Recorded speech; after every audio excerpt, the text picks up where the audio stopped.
All what they found, 2 pages, which is one side, which means it's not even make 1 page of the Quran today. And it's not even full page. So what is the big deal about this, what it's called a new discovery? It's a big deal for me, honestly, because this discovery proves Islam to be false. If what they are saying in this study is correct, Islam is false indeed. First of all, those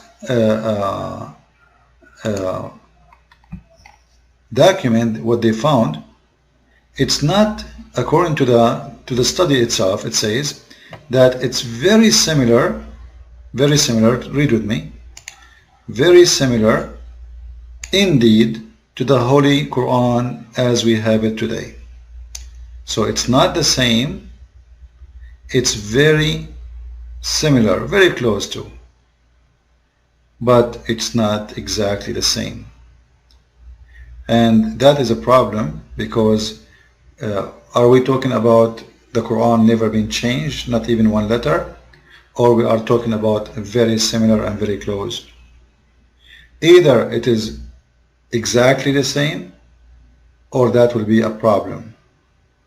So from the beginning we have a problem, because it's very similar. This is why you see the Muslims, they quote for you from the pages only few verses they found it's similar, but the rest of them they don't want to translate. And I will show you that here.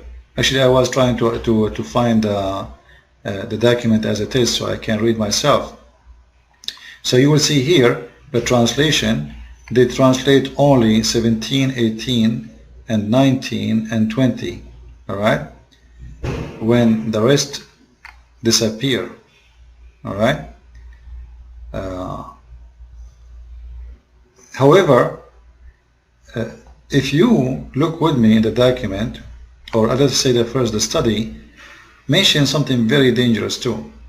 First, they are saying that this study, the accuracy of the date is 95% accurate, which means very, very close to be accurate.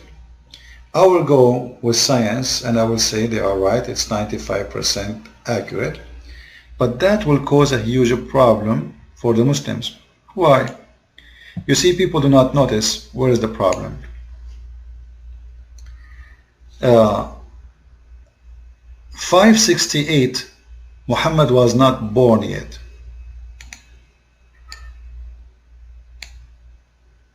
Muhammad was born in 570. You can go and check the age by yourself. He was born in 570 and he died in 632. Alright, so Muhammad, he died, he was born 2 years after the date we see in the study, and he died in 632. What does that mean? What if it is, what happened is the following, that this document is exist before Muhammad exists. That will make Muhammad copying from the book of someone, and this is the only solution for this issue. Why? Because 568 is the possible start date of this document. Then Muhammad, he was not announcing himself as a prophet for the coming 40 years after. So if Muhammad was born 570 and then he announced himself as a prophet at the age of 40, that will make it 610, the date where Muhammad, he became a prophet. Now we know the Quran was not even collected in the time of Muhammad, was collected in the time of Uthman ibn Affan. Now Uthman, he did not collect the Quran until he became a Khalifa. But when Uthman became a Khalifa, let us see. Uthman became a Khalifa at the year 644. And the Quran was not collected right away and became a book. It took long time. Actually, he did not start collecting the Quran after the many war happening. Those who they called companion of the Prophet, they start dying, killed in the war. So Few years after he decided to collect the Quran. So at least he decided to collect the Quran at maybe 650, which is after the date we see in the document. But let us say, for the sake of argument, the first day of Uthman, he became a Khalifa, he started collecting the Quran. That will make it 644. But according to the study, maximum is 645. So we have to ignore all the years before and assume that in this year the Quran was collected and this document is coming in that year. Are you getting my point? If we take 568 from 645, that will make it 77 years. So from the 77 years margin or a date, we have only 1 year chance to have this document to be from the time of Uthman. And that will be impossible to have, because Uthman, he did not start collecting the Quran, he did not have the Quran finished right away. There's a lot of argument was happening. There's Quran of Ibn Mas'ud, Hafs, etc. There's many Quran, and later he decided to burn them, and Muslims are fighting over it. So it took him few years. So the Quran was collected far away from the date we see in the screen. So this is document, if it is true, it must be written before Islam. Because as we said, it was possible that it is written before Muhammad was born. Muhammad was born in 570, and this is possible to be written in 568. And Muhammad, he was not a prophet for the first 40 years. That make it 42 years possible before Muhammad became a prophet. This document exists. And then after that we have the Quran was not collected in the life of Muhammad, it was collected in the life of Uthman. And Uthman, I believe he was a Khalifa, I think for 12 years, something like this, and he did not start doing collecting the Quran right away. It was a big argument within. Maybe I will make a special video about this to show more details about when the Quran, how it was collected, date, etc. And there is, so this is the second problem. Number 3 problem. This, by the way, this is a huge problem, because if this exists before Muhammad, this means Muhammad is copying from the book of somebody. And that explains why a Christian priest has this document. It might be Muhammad copying from old book made by somebody, exists before Islam. As we know, Waraq ibn Nawfal, he used, the hadith says, Waraq ibn Nawfal, he used to translate from the scriptures from Aramaic to Arabic as Allah he wished him to translate. So it's possible that that is taken from the Aramaic people, and this is why an Aramaic priest is the one who has this document. Now, number 3 problem. If you look with me in the document here, for sure none of you maybe speak Arabic, but those who speak Arabic, they will know what I'm talking about. This is the translation, this is the Arabic today, and this is the Arabic old days. Alright? Now the Arabic old days, it does not have, I don't know, like you see the dots and those little things in the top of the words. Those are not exist here supposedly. They should not be exist, because those things is added in the time of Al-Hajjaj ibn Yusuf al-Saqafi. He was like the head of ISIS today. He was a big criminal. One of his speech, he said to the Muslims, look what he said in the speech.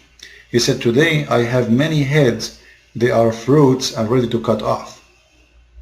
This is the kind of man he is. So this man, he ordered to add dots and movement to the letters to make it clear, so people will not make mistakes when they are reading the Arabic language. So since then, that started. Now when Al-Hajjaj ibn Yusuf al-Thaqafi, he exists, let us see the date. He was ruling between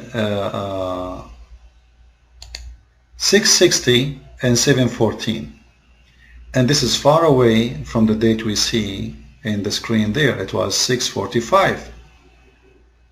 So this is long after that date.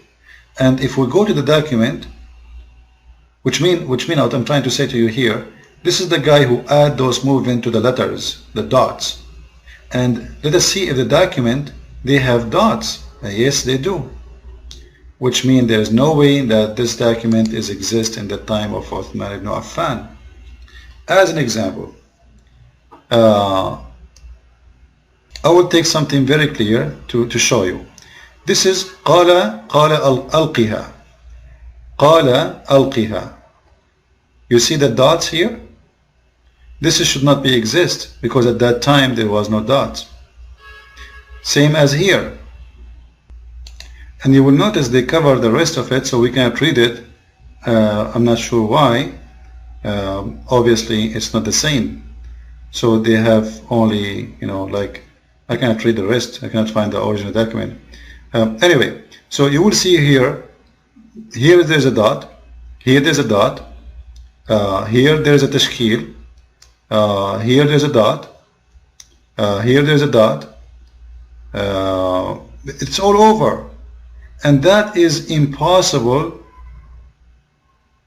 to have because at that time there was no dots for the language. So what is the solution for this? You see, in the old days, and I will make it more clear for you what I'm trying to say. When they have old document and this document is not needed, they wipe the old ink and they write in the top of it, and that explains why you will see an old writing there. Let me see if I can copy the picture and zoom in. You will notice that there's a writing there, old writing. We don't know what is that. There's something here was written and it's gone. There's letters, you see? They are gone, they are wiped out. You see here, you see here, you see here, you see the word here, you see the word here, you see the word here, you see the word, you see the writing. This is something written before, there's something written before and wiped out and written in the top of it.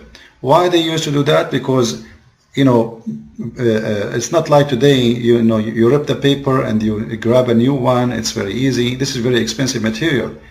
This is leather, so it's costly, it's expensive. So they used to do always that. They get rid of old document, they don't need no more, and they write what is more important for them in the same leather in the top of it. What they did in the examination is, it was the leather, not the ink. So it's possible, this is the third possibility, that this is the age of the leather, not the age of the what is written there. And the proof of that easy. You see here we see dot. Ya Musa, you see here it says Ya Musa. Musa, by the way, it's not written the same way today. Like the Quran today, it doesn't say that. Ya Musa, it comes with alif. However, I will let it go. But you will see here there's a dot. You see this one? This is a dot. Ya Musa.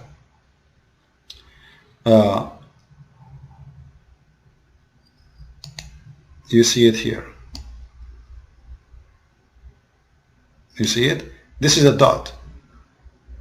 This is the letter Ya. We add two dots underneath of it, and this is why it's big, it's connected, and to make it Ya. Alright? And here you will see tashkil, and here you will see the same, and here you see the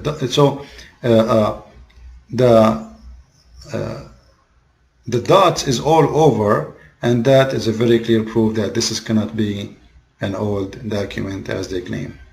Thank you, Christian Prince, for elaborating on the two ancient parchments carbon dated between 568 AD and 645 AD, which have several problems for the Uthman Quran. Uthman Quran was reportedly compiled and edited around 650 AD using Hasfa Codex. Apparently the Quranic verses on the parchment in Hijazi script, likely written by the companions of Muhammad such as Majud and Ubayy, during the lifetime of Muhammad. The use of dot on the Arabic script was after 660 AD. So the two parchments may be reused parchments. But Uthman bin Affan and his team could not have written it, since the writing was only partly identical to Uthman Quran today. These two parchments bear the proof that Quran was evolved by Caliph Uthman, who decreed all variant Quran, either in whole or in part, to be burned. What is left behind by a faithful Arab has shed light. The Quran was indeed drastically changed by Caliph Uthman and his team of scribes. Muhammad did not command his Quran to be written down in one version. It was historically known that Maj'ud Quran used in Kufa and Uba'i Quran used in Syria were different in sentences. That was the reason Caliph Uthman used Hasfa Codex to rewrite the Quran, and rejecting both Maj'ud Quran and Uba'i Quran, which had caused division in the Muslims community. The son-in-law of Muhammad, called Ali bin Abu Talib, reportedly had his own collection of Quranic verses. But Ali Codex was not even used to harmonize with Hasfa Codex. Perhaps they were beyond reconciliation. As the parchments could last for 1,370 years, they were old parchments that could exist during the life of Muhammad or made after his death in 632 AD. Obviously Uthman bin Affan did not get hold of it lest he had burned it to ashes. The variant reading of the verses in the parchments and Uthman Quran today prove that the Quran was changed by Uthman bin Affan without the directive from Allah. Shalom. Call me right now. Call me right now. Call me right now. Call me. Call me now. Call me now. Go to heaven right now.